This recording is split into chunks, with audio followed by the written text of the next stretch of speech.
Welcome to Blending Magic, magically meaningful blending lines. We've built these interactive tools to help you bring meaning making and language development into blending and spelling practice in really fun and engaging ways. In this video, we offer some ideas about how to use the interactive slideshows with either the whole class or a small group.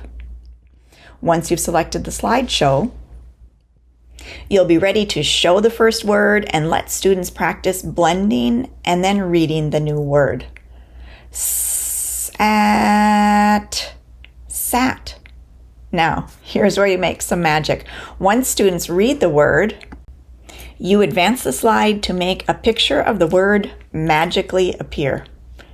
Sat. We sat in the library. After each picture, students can reread the previous words before blending the new word.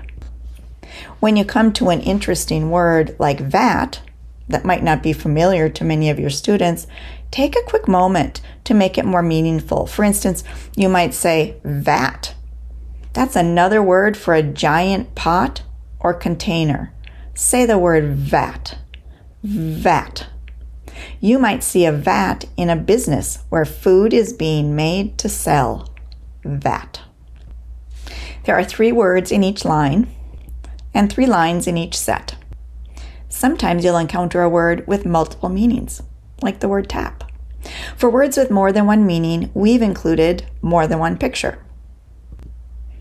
Tap. Sometimes tap means the thing you do with your hand, like on a drum.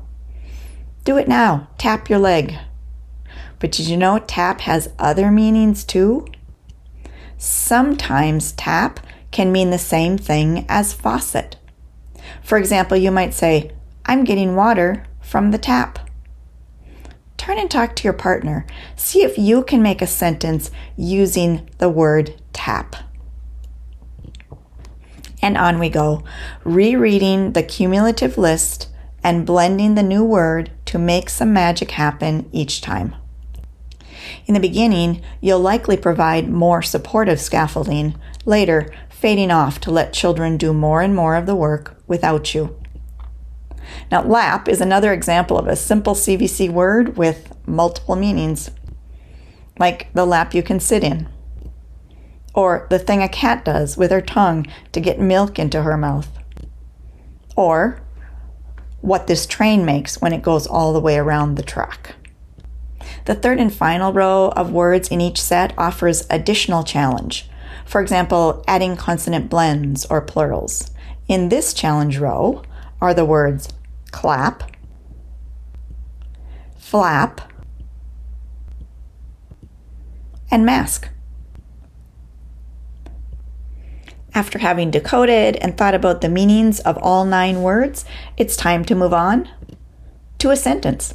For each set, we offer a sentence that uses some of the words from the list in context.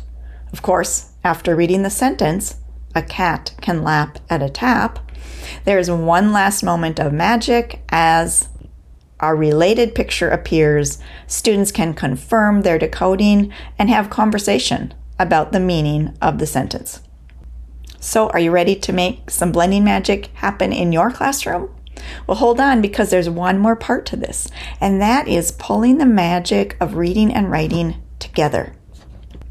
To help you tap into the powerful reciprocal nature of reading to support writing and writing to support reading, we've also included the same set of words and pictures, but this time set up to help you use them for writing or encoding practice.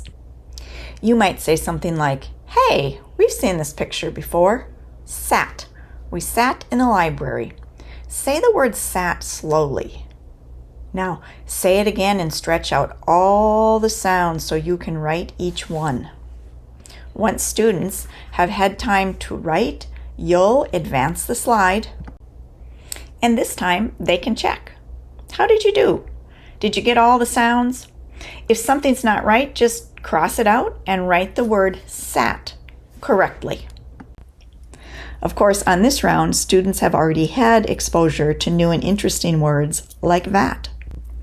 And knowing a word's meaning will help them to write, read, and learn the word more easily.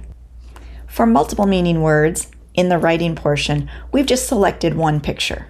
And we've tried to select a picture that we thought was a more novel or interesting use of the word. Like tap, the word that can mean the same thing as faucet. And finally, just as was true in the decoding portion, after making magic with individual words, students will have the chance to write a sentence. This is a great chance for language expansion. For example, you might ask, what is this cat doing? She's drinking. Ah, yes, she is drinking. She's drinking from a faucet or a tap. You could say, the cat is lapping water from the tap. Let's write a sentence about this cat. Let's write, a cat can lap at a tap.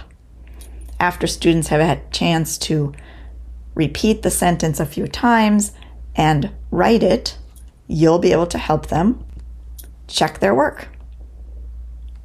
So that's it. Same 9 words, same sentence, but this time, rather than decoding, students are doing the opposite work. They're spelling or encoding the words. Now, in most cases, it would be a lot for students to do all of the decoding and all of the encoding work in a single session. Most teachers find it works best to break the work up over a couple of sessions. For example, you might decode the words and the sentences in session 1, and in session 2, do the encoding work with words and sentences. Or maybe in session 1, you'll decide you want your students to decode and encode those first 6 words. And in session 2, to decode and encode the challenge words and the sentences. The choice is yours. We know you'll have lots of ideas about how to use these interactive slideshows to meet the needs of your students. But whatever path you take with the interactive slideshows, don't forget, there are also student one-pagers that can be used during and after the interactive session, student magic books that provide practice reading the same set of words and sentences, and game cards for independent, partner, and small group practice. Put it all together, and we hope it adds up to a bit of magic in your classroom.